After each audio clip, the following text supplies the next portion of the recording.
Pemirsa, Badan Narkotika Nasional terus mendalami temuan narkoba dan juga melakukan pemeriksaan terhadap 7 warga binaan yang diketahui menggunakan narkoba di dalam lapas Cipinang, Jakarta Timur.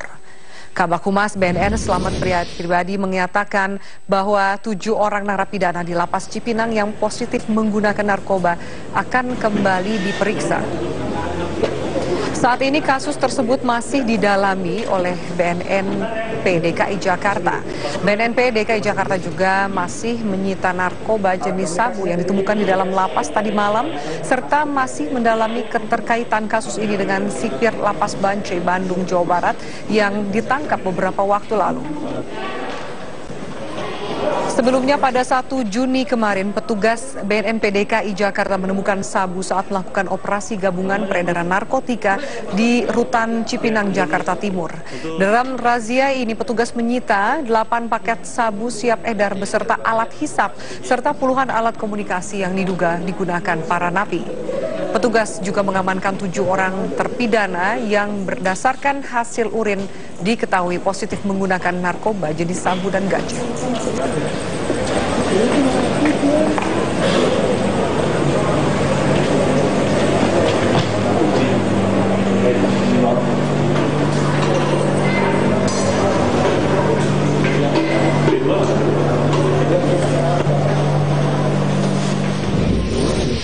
Pemirsa, Kabak Humas BNN Slamet Pribadi menyatakan pasca sidak di Lapas Cipinang pada Senin malam ada 7 narapidana di Lapas Cipinang yang terbukti positif menggunakan narkoba berdasarkan hasil tes urin mereka. BNN juga akan menyelidiki dari mana asal narkoba yang beredar di dalam Lapas Cipinang. Malam itu ditemukan 8 plastik paket kecil sabu yang disimpan di musola, kemudian 1 bungkus plastik kecil transparan berupa sabu juga, kemudian 2 buah bong dan 11 buah cangklong. Artinya match, ada hubungan dengan sabu, dengan alat-alat yang digunakan untuk penggunaan sabu. Ini masih menjadi bagian dari pendalaman pihak BNNP DKI dan petugas Lapas Cipinang. Kita tunggu, mohon bersabar. Itu akan dilakukan assessment mungkin oleh BNNP DKI atau wawancara yang mendalam. Tentu ini soal dari mana barang ini, sejak kapan dia memang menggunakan, bersama-sama siapa saja dia menggunakan. Ini harus diperdalami. Kok bisa di dalam lapas itu? Tapi karena ini adalah niat baik dari Kumham, maka tentu ada kerjasama juga dalam pemeriksaan ini. Pemirsa, para bandar narkoba kini seakan menemukan pasarnya di dalam lapas. Kondisi ini memprihatinkan karena peredaran narkoba di lapas tidak hanya melibatkan para narapidana narkoba, namun juga oknum sipir lapas. Peredaran narkoba di dalam lapas kini seakan bukan lagi sekadar keniscayaan, namun sudah banyak fakta dan temuan dari aparat penegak hukum yang menjumpai narkoba di dalam lapas. Jawaban klasik yang seringkali muncul adalah rendahnya gaji sipir hingga tergoda untuk ikut terlibat dalam pusaran peredaran narkoba. Lalu apa sebenarnya persoalan peredaran narkoba yang terjadi di dalam lapas? Ini bandar punya jaringan juga di luar. Ya, jadi bandar ini kan sebelum masuk juga punya jaringan di luar. Bandar ini kan punya koneksi untuk masukkan barang dari mana. Uang yang orang yang di luar ini kan uangnya masih banyak, membangun jaringan. Market di dalam besar, maka dipakailah orang di dalam, dipakailah petugas lapas kita. Mengapa petugas lapas kita tergoda? Menyangkut uang yang sangat besar. Dengan mudah dia ngambil 100 juta, 200 juta, ya kan? Ini persoalan. Tapi saya kira kita tidak boleh kalah dengan soal-soal seperti itu. Kita harus membangun sistem. Persoalan peredaran narkoba memang seperti melihat sebuah alur bisnis. Ada pemasok dan ada pembeli. Layaknya sebuah transaksi perdagangan, tentunya ada pasar di dalamnya. Dan apakah lapas kini sudah menjadi pasar narkoba? Menteri Hukum dan HAM Yasona Lauli mengatakan lebih dari 50% ada pecandu narkoba di dalam lapas. Kenapa? Karena mereka pecandu. Jadi lebih dari di banyak tempat lebih dari 50% lapas kita itu maupun rutan kita itu di banyak kota-kota besar itu narkotik pecandu narkoba ataupun kurir narkoba. Jadi berarti permintaan ke dalam itu sangat besar. Seharusnya kita sudah ada rapat dengan Mahkum Japol, kita sudah sepakat sebetulnya kalau pengguna itu rehabilitasi. Dan komitmen pemerintah sudah jelas tentang rehabilitasi. Persoalan narkoba di lapas sudah begitu kompleksnya hingga Kementerian Hukum dan HAM akan melokalisir para napi narkoba ke dalam 3 lapas. 3 lapas yang terkonsentrasi hanya berisi napi narkoba ini sudah dirancang akan diputus atau dikontrol jalur komunikasi telepon dengan pihak di luar lapas. Tim Liputan, Metro TV. Pemirsa, beberapa pekan terakhir lapas menjadi fokus para penegak hukum memerangi peredaran narkoba. Hasilnya mengejutkan, mulai dari penjualan dalam lapas, pusat peredaran pabrik narkoba ditemukan daerah yang seharusnya steril dari barang haram ini. Seperti apa langkah efektif pemberantasan narkoba di dalam lapas? Kami membahasnya bersama Menteri Hukum dan HAM Yasona Lawli. Selamat malam Pak Yasona. Selamat malam Mbak Fialeni. Ya, Pak Yasona, kan sekarang langsung saya ke pertanyaan pertama. Kita lihat bahwa begitu banyak gerakan penggerbekan sidak di dalam lapas. Dari hasil yang Anda dapat sejauh ini, ternyata di luar ekspektasi Anda atau bagaimana Pak? Anda sebagai menteri yang juga ikut memimpin sejumlah sidak.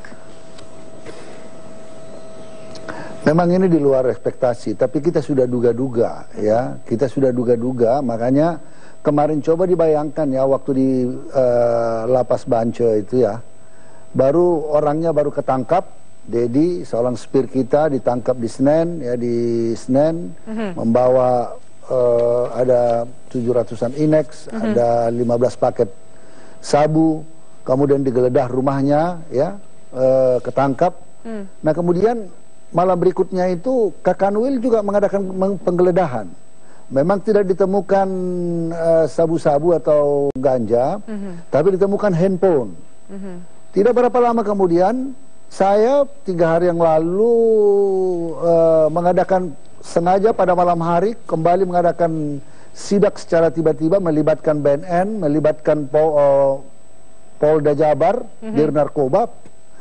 Hebatnya kita mendapat 2 bong dari luar ya, kemudian 1 linting ganja, kemudian kita 48 HP. Jadi ini kemarin Kanwil juga, Kakanwil Jakarta mengadakan penggeledahan, kemudian di Lapas Cipinang juga menemukan paket sabu, juga menemukan HP. Ini persoalan yang sangat serius. Nah kemarin kita tidak mentoleransi lagi aparat hukum ya, petugas lapas kita yang melakukan tindak ikut serta melakukan penyelundupan barang-barang narkoba atau sejenisnya itu. Seperti Dedi misalnya langsung kita pecat tanpa menunggu proses yang lain. Kemarin di Kementerian Hukum dan HAM langsung dia diadakan upacara pemecatan dengan melepaskan pakaian dinasnya. Ini merupakan satu sinyal yang sangat keras bagi kita untuk melakukan, dan sidak-sidak oleh satgas-satgas kita secara tiba-tiba ini akan reguler. Saya sudah minta kepada seluruh jajaran, Kepala Lapas, Kakanwil, Kadifpas untuk terus mengadakan sidak secara random di mana-mana. Pak Yasona, ketika Anda katakan tidak mentoleransi aparat hukum kemudian malah menjadi bagian dari jaringan narkoba ini, apa itu juga menjadi alasan kenapa kemudian dari sekian banyak tempat yang memang kita bisa endus sebagai pusat peredaran narkoba, tapi yang Anda sasar saat ini kenapa kemudian rutan atau lapas? Nah, ini yang di bawah kontrol kita. Kalau di luar itu kan bisa dilakukan oleh BNN atau Polri ya. Jadi karena lapas ini di dalamnya, jadi sekarang ada hampir 170.000, hampir sekitar 169.000 sekarang napi dan tahanan di lapas dan rutan kita di seluruh Indonesia. Sekitar 60.000 itu adalah pengguna narkoba atau bandar narkoba. Kalau di kota-kota besar ada yang 60% di lapas itu pengguna narkoba atau bandar narkoba, artinya kurir narkoba. Jadi pada umumnya di lapas-lapas perkotaan, kota-kota besar itu 50%, rata-rata ada yang 60%. Di Medan Rutan Tanjung Gusta itu hampir 70% pengguna narkoba atau kurir narkoba. Jadi bisa kita bayangkan bagaimana mengerikannya sekarang persoalan narkoba ini. Mereka adalah pecandu yang sangat membutuhkan barang itu, maka ada jaringan-jaringan juga di dalamnya, para kurir-kurir yang sudah punya jaringan dari luar dengan mempengaruhi supir penjara atau petugas lapas kita, ini akan diusahakan. Ada juga yang melalui tamu-tamu yang masuk dengan segala cara, ya, dengan segala cara dimasukkan di bungkus Indomie, kadang dimasukkan di tempat-tempat tertentu yang sulit sekali kita deteksi. Ya, maka seperti keputusan kita kemarin dengan BNN dan Bareskrim, kita sepakat khusus bandar kurir besar itu kita konsentrasikan di 3 tempat. Ya. Dan di 3 tempat ini ada BNN, ada Polri, ada anjing pelacak, dan telekomunikasi dilumpuhkan di daerah itu. Sehingga komunikasi keluar itu, khususnya para bandar, kita harapkan berkurang. Ini kan crash program, ini tindakan cepatnya. Berikutnya sistem akan terus kita bangun melalui sidak secara terus-menerus, dan mengurangi pecandu narkoba. Kebijakan pemerintah adalah melalui program rehabilitasi.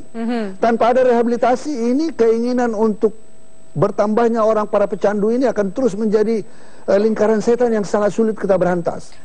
Di hulunya akan pemerintah tentunya kan sudah mempunyai kebijakan keras untuk menangkal masuknya narkoba, dan bagi pelanggar narkoba berat akan dihukum mati. Ini kebijakan-kebijakan yang dilakukan oleh pemerintah untuk betul-betul mencoba menangani kasus-kasus ini. Baik, Pak Yasona, ketika Anda kita akan merotasi seluruh. Mohon maaf, saya potong. Ketika Anda fokus soal kemudian Anda mengatakan tidak mentoleransi jika ada aparat hukum, termasuk juga sipir atau bahkan kalapas yang ternyata terlibat dari narkoba. Sipir sendiri, Pak, ini kan kemudian mereka mendapatkan sejumlah uang untuk menjadi kurir atau bagian dari jaringan itu. Apa yang akan Anda lakukan ketika ternyata alasannya sebagian besar adalah permasalahan ekonomi? Anda juga harus memperhatikan permasalahan itu ketika Anda kumpulkan bandar di sebuah tempat, sementara permasalahan ekonomi atau motivasi lain yang ternyata menggoda sipir untuk melakukan menjadi kurir atau jaringan. Apa solusi Anda? Saya kira itu tidak menjadi alasan. Di Kementerian Hukum dan HAM itu renumerasi sudah cukup baik, relatif sudah cukup baik, renumerasinya sudah 70%.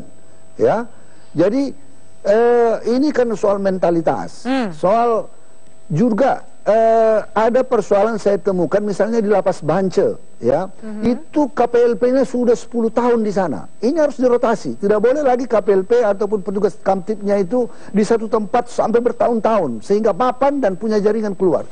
Jadi ini harus dirotasi. Kita akan membangun satu protap, ya, supaya KPLP kemudian kepala keamanan yang ada di sana dan petugas itu harus kita rotasi. Jangan dibiarkan sampai bertahun-tahun sehingga punya jaringan tersendiri dengan luar di sana. Jadi ini satu masalah juga.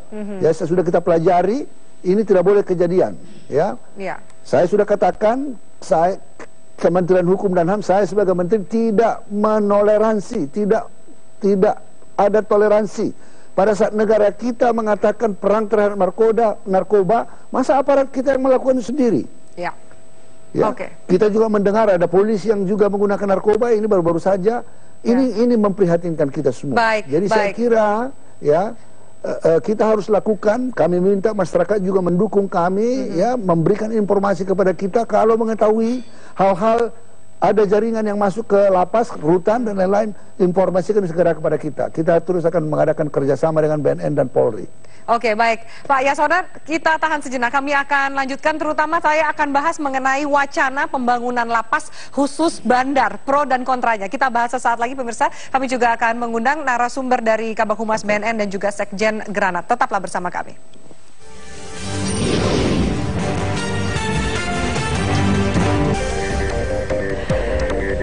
Baik pemirsa, kami lanjutkan dialog kita di Prime Time News. Sudah ada dua narasumber yang bergabung dalam dialog kita kali ini. Kabag Humas BNN, Bapak Slamet Pribadi. Selamat malam Pak Slamet. Malam, Mbak Evi. Dan kemudian ada juga Sekjen Granat Pak Asar Suryo Broto. Selamat malam Pak Malam, Asar. Oke, saya akan ke BNN dulu yang juga menjadi partner dari Kemenkumham melakukan sidak ini. Partner kita memang. Partner memang ya. Pak, ini menarik. Ada data dari BNN, saya catat. Ini dilansir 22 Mei, 75% peredaran narkotika di Indonesia dikendalikan di balik jeruji, ya kan? Omsetnya adalah 63,1 triliun per tahun.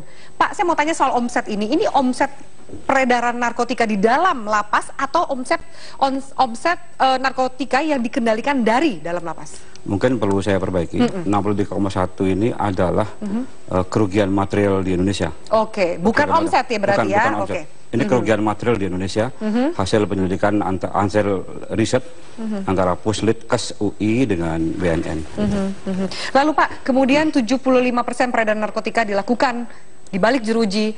Itu seperti apa ini modus oleh pengendalian narkotika itu Pak di balik jeruji itu? Ya, ini disampaikan pada saat Kepala BNN ketemu Pak Yasona dan Mahkum Jakpol di BNN beberapa waktu yang lalu, disampaikan sehingga ada kesepakatan mengenai adanya lapas security maksimum. Dan ini memang diambil dari sebuah fakta penangkapan-penangkapan di seluruh Indonesia. Kemudian kalau kita melihat data jaringan itu ujung itu pasti ada di lapas. Iya, itu. Kenapa kemudian lapas yang harusnya steril gitu Pak menjadi tempat yang ternyata surga bagi bandar dan pengedar? Ya, kita harus ingat bahwa epidemi itu bukan hanya di lapas, tapi juga di masyarakat. Jadi artinya bagaimana komitmen yang ada di lapas, kemudian bagaimana komitmen penegak hukum yang di luar lapas, ini juga menjadi bagian dari perbaikan itu. Kalau misalnya kebetulan ditemukan yang ada di lapas, itu memang kebetulan ditemukan di situ. Tapi memang fakta yang di dalam catatan BNN memang jaringan itu memang ujungnya dari pengendalian dalam lapas. Anda ikut sejumlah sidak Pak? Kondisinya separah apa sih di dalam lapas? Saya tidak ikut, tapi saya pernah menjadi penyidik. Beberapa data-data yang ada memang faktanya memang seperti. Separah apa sih kondisi kemudian narkoba dan pengendaliannya di dalam lapas itu? Sebetulnya tidak begitu parah. Tapi kan epidemi tadi saya sampaikan, epidemi itu tidak hanya di lapas, tapi juga di tempat lain. Mungkin di mana para penegak hukum, para aparat negara sedang bergerak, sedang melakukan tindakan di lapas, kemudian diekspos. Jadi cara pandang kita bukan hanya bahwa hanya ada di dalam lapas saja, tapi ini cara memandang kita harus memahami bahwa penegak hukum sedang bergerak, penegak hukum sedang bertindak. Pesan yang disampaikan itu adalah seperti itu. Ya, gitu jadi dua sisi yang dilihat itu. Oke, baik. Pak Asar, Anda dari Granat melihat kemudian ini kan pemberitaan satu harus diapresiasi, tapi tentu masyarakat butuh sesuatu yang bergerak lebih masif, bergerak lebih cepat untuk memberantas narkoba ini. Jangan sampai kemudian kita kalah sama bandar gitu Pak. Baik, terima kasih. Saya sebelum kemarin tadi saya telepon oleh Metro TV, Pak, nanti sore judulnya apa? Mengenai narkoba di lapas ya. Saya cek kepada seluruh aktivis Granat seluruh Indonesia ya. Saya tanya bagaimana mengenai apa? Narkoba di lapas Anda semua. Tidak ada satu lapas pun yang steril. Artinya ini sudah kalau katakan sistemik nanti seolah ada suatu perencanaan baik ya. Tapi ini yang perlu kita soroti sekarang ini adalah sistem manajemennya, ya. Manajemen lapas. Seluruh ini dirjen lapas. Ini mana semua penjagaan dikendalikan oleh dirjen lapas. Ya, baik money, material, method, ya mungkin space and time ya. Ini nggak so ilmiah tidak. Tapi kita melihat satu persatu. Kita sudah melihat bahwa hampir semua lapas itu melibatkan oknum, katakanlah oknum. Tapi kalau sudah banyak itu bukan oknum lagi, ya. Semua kejadian-kejadian di dalam itu ada kaitannya dengan para petugas. Kenapa? Ya, ini harus cari akar masalah. Kenapa dia begitu? Apa karena gajinya kecil?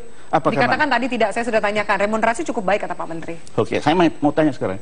Perencanaan semua ini ada di tangan siapa? Apa di Menteri, apa di Dirjen? Kita harus tanya Dirjen. Bagaimana? So ini Menteri tidak bisa langsung ke lapas. Dirjen yang bertanggung jawab kan, harusnya ditanya kepada Dirjen ini. Dan saya berikan contoh ya. Umpamanya Anda membusuk salah satu tahanan ya, tahanan siapa saja di situ. Banyak sekali prosedurnya itu. Ya isi ini bagus sekali itu, baru masuk. Udah kesekian kali masuk. Tapi narkoba nggak pakai prosedur, masuk saja dia. Kok bisa? Artinya tidak mungkin lewat pintu itu. Tidak mungkin lewat pintu umum yang digunakan orang untuk membusuk. Ya, saya berani mengatakan, berani menduga bahwa pasti terlibat. Ya. katakanlah oknum, tapi petugas jadi ya.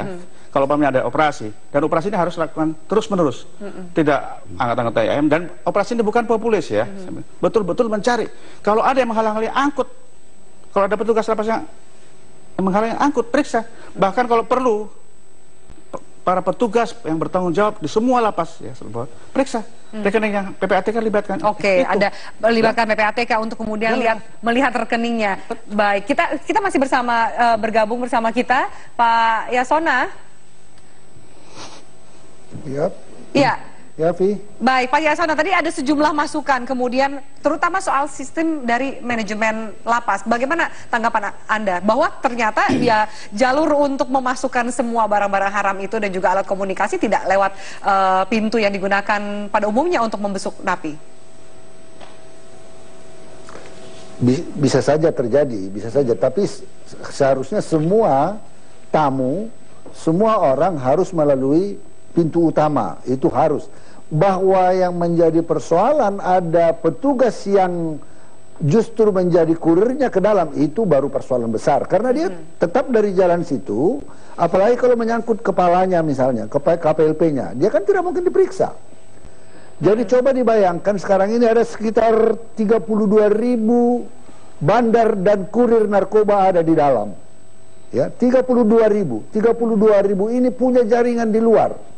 Ya, dan di dalam itu banyak juga pengguna, ya. Jadi ini merupakan satu jaringan yang besar, seperti yang dikatakan oleh Pak Slamet tadi. Masalahnya tidak hanya di lapas, tetapi juga dari luar. Orang jaringan yang dari dalam ini tidak juga hanya mengatur untuk jaringan masuk ke dalam lapas, ya, tetapi juga mengatur, mungkin melalui tamu-tamunya, mengatur jaringan untuk berdagang di luar. Karena dia orang-orang yang sudah terbiasa kurir di dalam maupun bandar, sekarang giliran dia masuk di dalam, ya, untuk mengakomodasi kepentingan keinginan orang-orang yang ada di dalam untuk narkoba itu barangkali yang masuk ke dalam itu tidak sebanding dengan mereka yang atur di luar. Bayangin saja, sesuai dengan data yang disampaikan BBN, antara 4 sampai 5 juta sekarang di Indonesia itu pecandu narkoba. Jadi bisa dibayangkan ini menjadi suatu pasar yang sangat besar sekali. Ya, mengundang international traffickers yang mencoba untuk memasukkan barang haram itu karena pasarnya sangat besar sekali di Indonesia. Oke, baik. Nah, ini pekerjaan kita, ya, pekerjaan kita dari segi kami, ya.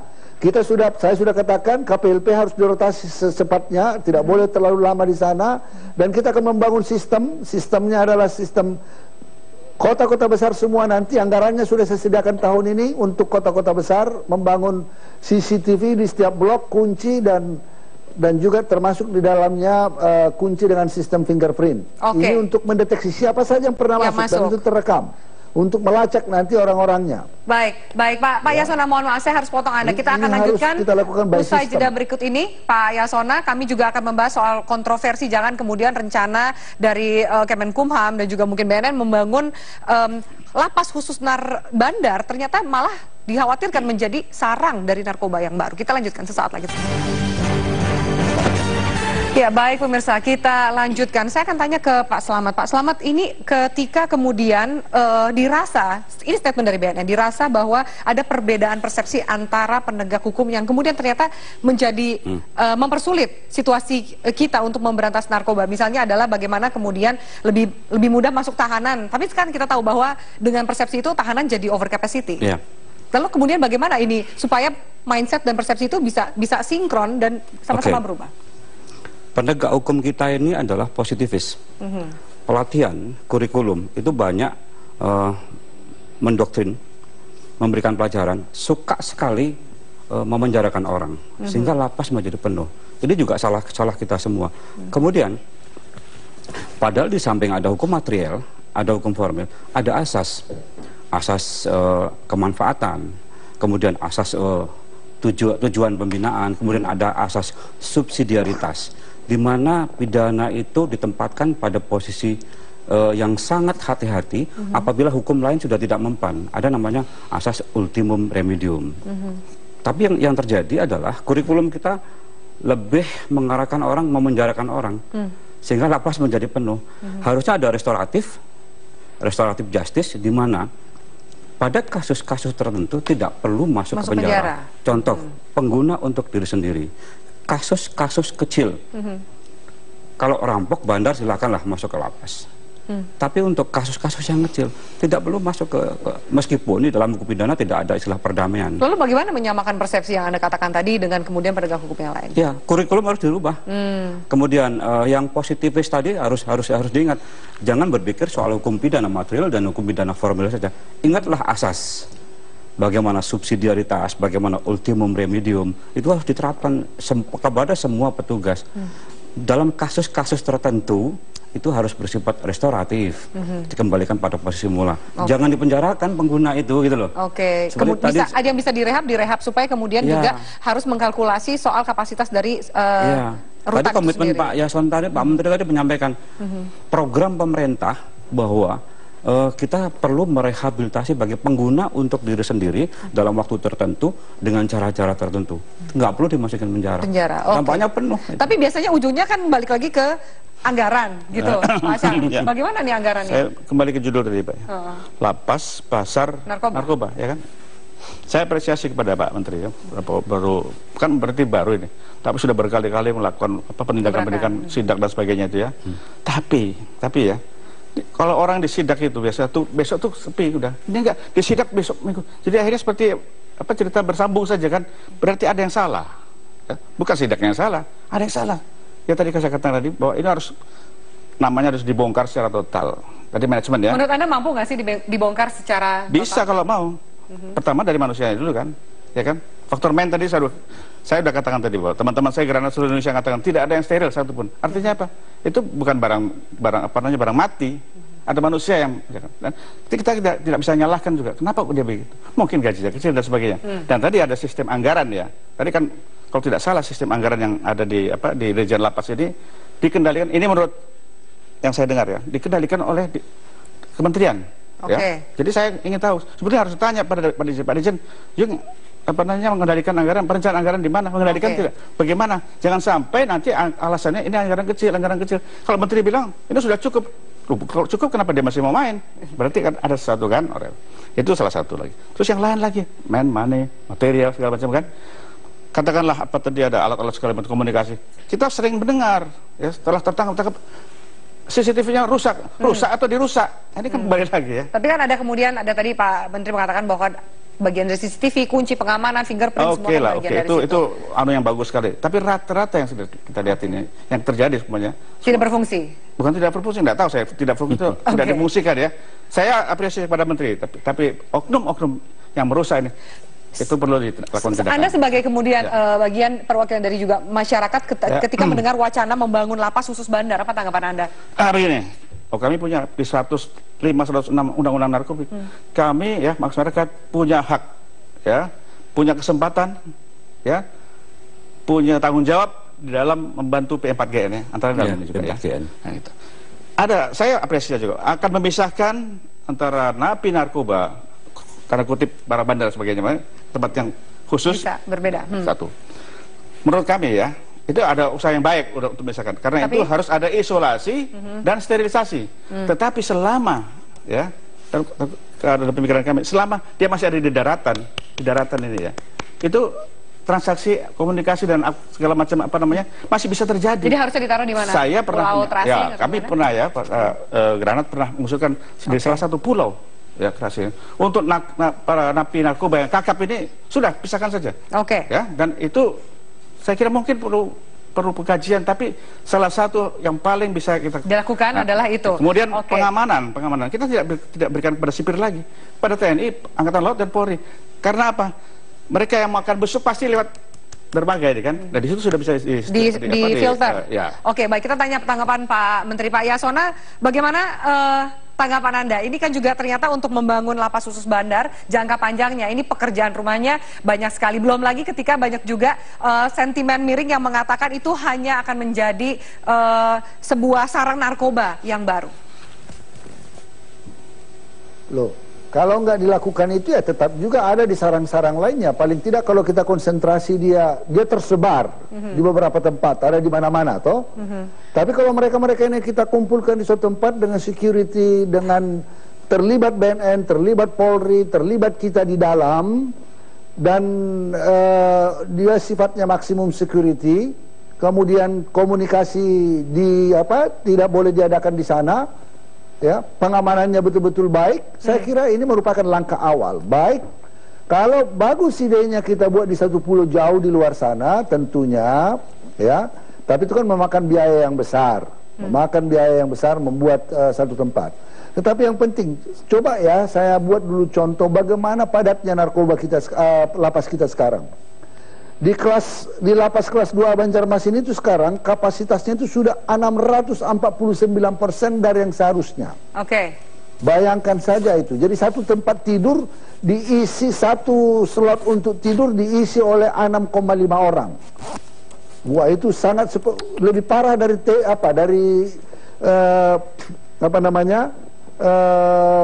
ikan sarden yang di dalam kaleng. Oke. Ya, di lapas-lapas lainnya juga begitu. Nah, oleh karenanya paradigma kita, apa yang dikatakan oleh Pak Slamet tadi, paradigma kita yang harus kita rubah dalam menangani ini. Kami di Makum Japol sudah sepakat. Itu pengguna dalam terminologi kriminologi dikatakan victimless crime. Ya, victimless. Dia tidak ada korban, dirinya sendiri yang jadi korban menggunakan narkoba. Maka dia harus direhabilitasi. Jadi pendekatan kita tidak menghukum mereka lagi, tetapi kita rehab. Kalau dia dimasukkan tetap di dalam penjara, di dalam lapas, tetap dia ketergantungannya tinggi. Permintaan untuk narkobanya juga tinggi. Atau malah jadi masuk kucing keluar jadi harimau, Pak. Masuk kemudian pemakai keluar jadi pengedar atau bandar. Itu sebabnya kita katakan pendekatan kita juga, paradigma kita di dalam melihat ini harus berubah. Kalau bandar itu kita gasak habis. Tapi kalau pengguna yang menjadi korban daripada bandar harus kita treat. Ya, tahun ini negara menyediakan anggaran 100.000 untuk 100.000 orang. Ya. Tapi itu jauh dari kebutuhan yang sampai 5 sekian juta orang itu, 4 sampai 5 juta orang itu. Tapi kita harus mulai. Kita tidak boleh berhenti di sini dan membiarkan itu menjadi masalah di dalam. Kalau kita kirim terus mereka ke lapas, bayangkan 4,5 juta sekarang yang menggunakan, diprediksi dengan riset, tapi tidak ketangkap. Ya, lapas kita saja hanya mempunyai kapasitas yang seharusnya hanya sekitar 70.000 misalnya. Ya. Kalau yang ketangkap itu hanya 300.000, mau ditaruh di mana mereka? Baik, Pak. Gitu. Jadi pendekatannya harus kita rubah, ya. Paradigma kita dalam melihat ini harus kita rubah.